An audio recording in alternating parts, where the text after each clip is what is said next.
Hello दोस्तों। तो आज हम बात करने वाले हैं फंड्स क्यों नेगेटिव हो जाते हैं। तो फंड्स नेगेटिव होने के पीछे का रीज़न आपको बता देंगे। तो आपने शायद दो गलती किया होगा जिसको अभी हम बताने वाले हैं, उनमें से कोई आपने एक गलती कर रखा है जिसकी वजह से आपका फंड्स जो है माइनस में चला गया होगा। तो उसमें सबसे पहला रीज़न ये आपको बता दें कि जब आप कोई स्टॉक बाय करते हो, ठीक है, आपने कोई स्टॉक बाय करके रखा है डिलीवरी में, ठीक है, डिलीवरी में बाय करके रखा है। अब उसको क्या करते हो, सेल कर देते हो। सेल करने के प्राइस पर सपोज 5000 था, ठीक है। तो सेल करने के बाद उसी दिन आपको कोई अच्छा स्टॉक मिला तो उस दिन आपने बाय किया सेम प्राइस 5000 में, ठीक है। तो अब ऐसे में क्या हुआ, आपने 5000 का जो है बेचा था आपके डिलीवरी में जो बाई किया हुआ था पोर्टफोलियो स्टॉक, और उसी दिन सेम डे आपने बाई किया फिर से 5000 के शेयर्स। लेकिन अब इसमें क्यों नेगेटिव हो जाता है दूसरे दिन। तो आप अगर 500 का बेच के सेम डे 500 का खरीदते हो तो आपको देखने को मिलेगा नेक्स्ट डे आपका फंड्स जो है नेगेटिव हो गया रहता है।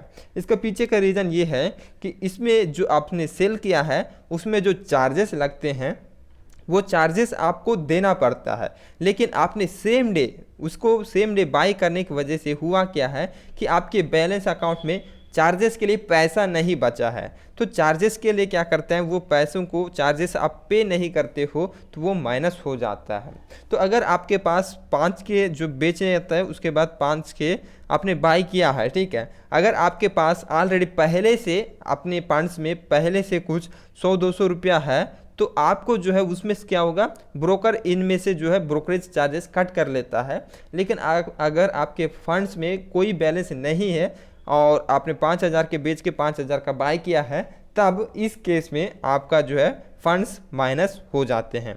तो ऐसे में आपको क्या करना है, अगर आप कोई स्टॉक सेल करके दूसरा बाय करना चाहते हो तो आप बाय कर सकते हैं। लेकिन यहाँ पर 5K का बेचा है और यहाँ पर खरीदना है तो हो सकता है आपको 100 रुपया तक जो है आपको चार्जेस के लिए रोक देना चाहिए। जैसे 4.5 के जो है आपको बाय कर ले 100 रुपया जो है वहाँ पर, या फिर 500 रुपया, जितना भी आप जो है कुछ पैसा 100-200 रुपया जो है वहाँ पर फंड्स में रहने दें, जिससे क्या होगा कि आपका बैलेंस नेगेटिव नहीं होगा।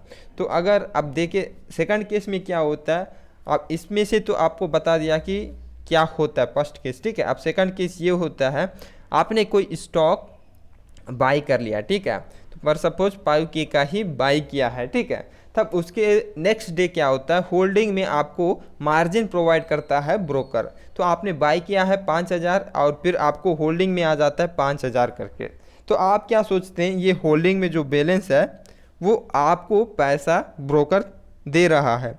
तो या फिर आप ये सोचने लग जाते हैं जो होल्डिंग बैलेंस है वो तो मेरा ही बैलेंस है, इसको मैं यूज करके आप और बाय स्टॉक कर सकते हैं। हालांकि ये आप बिल्कुल इस पैसों को यूज करके स्टॉक बाय कर सकते हैं, लेकिन आप अगर इसको बाय करते हो इसका मतलब ये है कि आप पैसा जो है ब्रोकर का यूज कर रहे हो। ब्रोकर का पैसा यूज कर रहे हो मतलब आप मार्जिन ले रहे हो।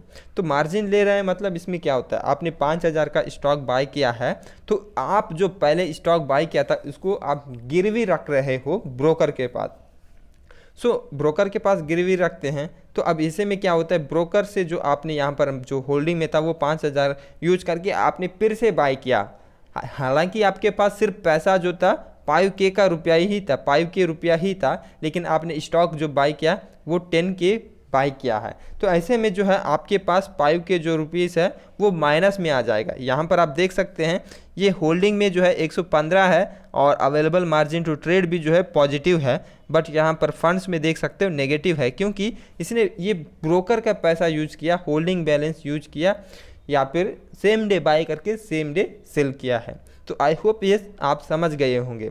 और दूसरी बात बता दें कि जब आप कोई होल्डिंग बैलेंस या फिर मार्जिन यूज करते हो तो आपका क्या होता है, आपने बाय तो कर लिया 5K का पैसा लगा के 10K के शेयर्स बाय कर लिया है, लेकिन जब इसका जो 10K का यूज कर लिए हो उसमें 75% लॉस होता है, यानी कि आपने जो स्टॉक बाय किया उसमें 75% लॉस होता है, तो वो ब्रोकर क्या करेगा, ब्रोकर खुद से सेल कर देगा।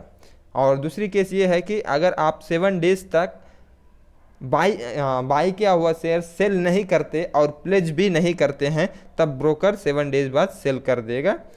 सो आई होप ये समझ गए होंगे। तो ब्रोकर किस केस में सेल कर देता है आपके स्टॉक? अगर आपने जो मार्जिन में लिया है उसका 75% लॉस होता है तब सेल कर देता है। और सेकंड केस, अगर आप मार्जिन लेने के बाद प्लेज नहीं करते हो तो प्लेज नहीं करने के केस में 7 डेज बाद स्टॉक्स को सेल कर देता है। आई होप आपको ये क्लियरली समझ आ गया होगा कि ये जो मार्जिन में जो फंड्स में जो है वो माइनस क्यों जाता है। होल्डिंग बैलेंस अपने को यूज नहीं करना है। यूज करते हो तो आप बहुत बड़ा रिस्क ले सकते हैं, क्योंकि मार्केट ये आपको नहीं बताता कि अगर आपको अच्छे से नहीं पता है तो आप मार्जिन यूज ना करें, होल्डिंग बैलेंस को यूज ना करें, ठीक है। सो अगर इसको पॉजिटिव में लाना है और आपका स्टॉक सेल भी नहीं करना है तो आपके लिए एक से है कि जो जितना भी यहाँ पर नेगेटिव जा रहा है उतना पैसा आप ऐड कर दो अकाउंट में। उससे क्या होगा कि आपका सेल स्टॉक जो है स्टॉक सेल नहीं होगा और आप वो स्टॉक को कितना भी चाहे जितना टाइम तक आप रखना चाहते हो उतना टाइम तक रह जाएगा। सो आई होप ये पूरा डिटेल में समझ गए होंगे। सो बी केयरफुल, बी सेफ, पैसा बनाते रहो मार्केट से। इस वीडियो को लाइक कर दीजिए, चैनल को सब्सक्राइब कर लीजिए।